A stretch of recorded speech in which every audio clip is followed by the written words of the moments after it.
আমরা ভারতের এগেনস্টেই সবসময় খেলতে ভালো লাগে এবং ওদের হারায় আমরা ট্রফি নিয়ে দেশে আসতে চাই। সে ভারতকে আবার পাচ্ছেন এবং আপনি দেশে একটা কথা বলেছিলেন যে ভারতের বিপক্ষে আমরা খেলতে চাই, ভারতের বিপক্ষে খেলাটাও একটা ভালো লাগা কাজ করে। সে ভারতকে পাচ্ছেন এবং এটাকে আসলে মালদ্বীপের মাঠ বলে ভুল হবে, কারণ প্রায় 12,000 দর্শকের মধ্যে ধারণা করা হচ্ছে 12,000 হয়তো বা বাংলাদেশি থাকতে পারে। এর মধ্যে আপনি ঢোকার সময় দেখেছেন যে সবাই টিকিট চাচ্ছে।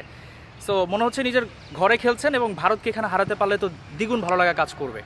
হ্যাঁ, সর্বপ্রথমে বলি আমার টিম মেম্বাররা সবাই সুস্থ আছে এবং আমি বাংলাদেশে বলছিলাম যে আমরা ভারতের এগেনস্টেই সবসময় খেলতে ভালো লাগে এবং ওদের হারায় আমরা ট্রফি নিয়ে দেশে আসতে চাই।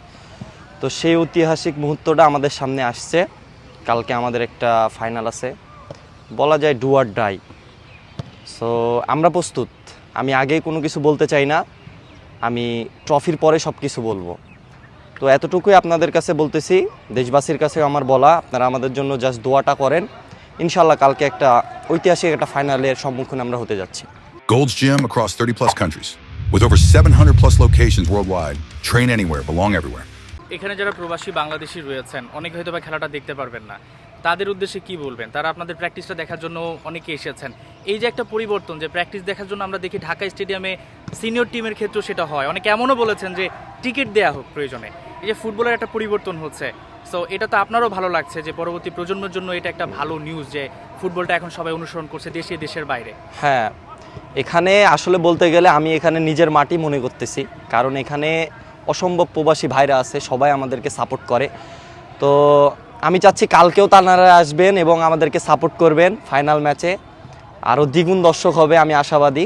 এবং যারা বাইরে থেকে দেখবেন, ফোন থেকে দেখবেন, তারাও আমাদেরকে সাপোর্ট করবেন। তাদের সাপোর্টে ইনশাল্লাহ আমরা উজ্জীবিত হয়ে মাঠে আরও বেশি প্রতিফলন দেখার জন্য রেডি হইতেছি। আরেকটা প্রশ্ন, জাস্ট লাস্ট, আজকে ট্রফি উন্মোচন আমরা দেখলাম যে আপনি খুব বলিষ্ঠভাবে যেভাবে দাঁড়িয়ে থাকা হয়, যে একেবারে বুকের ভেতর হয়তো কোনোটা খুব জমা আছে।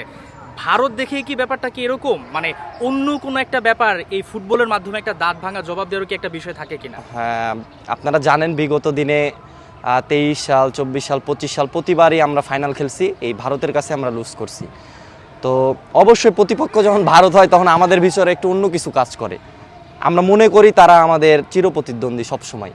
আমি মনে করি, আমার টিমমেটরা মনে করে, তার এগেনস্টে খেলা মানে আমরা আমাদের সবটুকু দিয়ে লড়ার ট্রাই করি এবং ইনশাল্লাহ আমরা কালকেও এটা ট্রাই করব।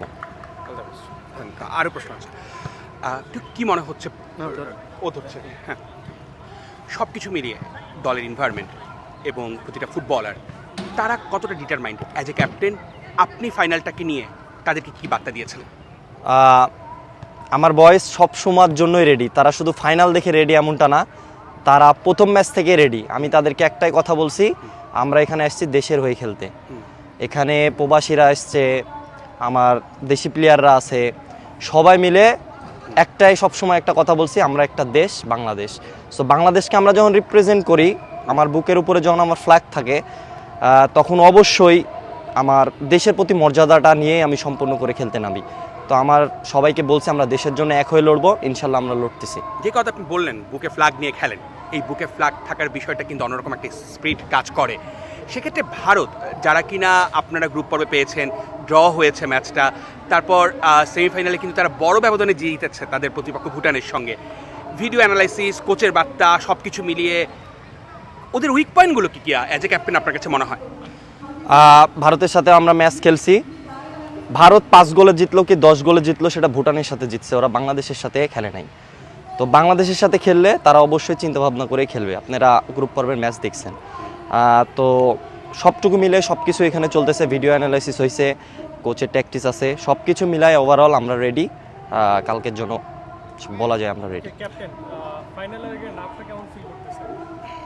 ওভারঅল সব গুড। এবং একটু যুক্ত করি, ভারত হয় কি সেই নাটটা আরও বেড়ে গেছে কিনা, দ্বিগুণ হয়ে গেল কিনা? হ্যাঁ, এটা তো বললামই আমি, যে প্রতিপক্ষ যখন ভারত হয় আমরা বিগত 3 বছর ধরে ওদের কাছে হারতেছি। তো এটা তো অবশ্যই আমার ভিতরে তো ফিলিংস আছে ট্রফিটার। আমি এখনও ট্রফিটা ছুঁইতে পারি নাই, 3 বছর 4 বছর ধরে খেলতেছি, ফাইনাল হারতেছি। তো অবশ্যই আমি এটা জিততে চাই। শেষ একটা প্রশ্ন আরেকবার জানতে চাইব, সেটা হচ্ছে যে শুধুমাত্র মালদ্বীপ প্রবাসীরাই কিন্তু নয়, বিশ্বের নানা প্রান্তে যেখানে বাংলাদেশি আছে তারাই কিন্তু আপনাদের দিকে নজর রাখছে। আপনাদেরকেই তারা ফুটবলের ফিউচার স্টার মনে করছে। সেক্ষেত্রে কিন্তু রোনান আছে, ডেকলান আছে, ইব্রাহিম আছে, প্রবাসী দেশি সব থেকে ঊর্ধ্বে ফুটবল বাংলাদেশ। সমগ্র দর্শককে আসার কথাটা কি শোনাবেন আপনি? সর্বপ্রথমেই বলি, প্রবাসী যারা আসছে, রোনাল আছে, ডেকনাল আছে, ইব্রাহিম আছে এবং কি আমার লোকাল প্লেয়াররাও আছে, সবাই এক। আমি সবার কাছে আশাবাদী করব সবাইকে সমান চোখে দেখা হোক। সবাই ফুটবলার, সবাই নিজের পারফর্মটা বেস্ট করে এখানে। এখানে সবাই বেস্ট দিতেছে। কোচ যাকে মনে করতেছে যে এ খেললে বাংলাদেশের জন্য বেস্ট হবে, সে এখানে খেলতেছে এবং যারা চেঞ্জিংয়ে নামতেছে তারা সর্বোচ্চটুকু দেওয়ার ট্রাই করতেছে। তো প্রবাসে মালদ্বীপ আরও বিভিন্ন দেশে যারা আছে, আমার কথা থাকবে তারা আমাদের জন্য জাস্ট দোয়া করবেন এবং আপনারা ম্যাচটা উপভোগ করবেন। ইনশাল্লাহ আমরা ভালো কিছু করব কালকে। অবশ্যই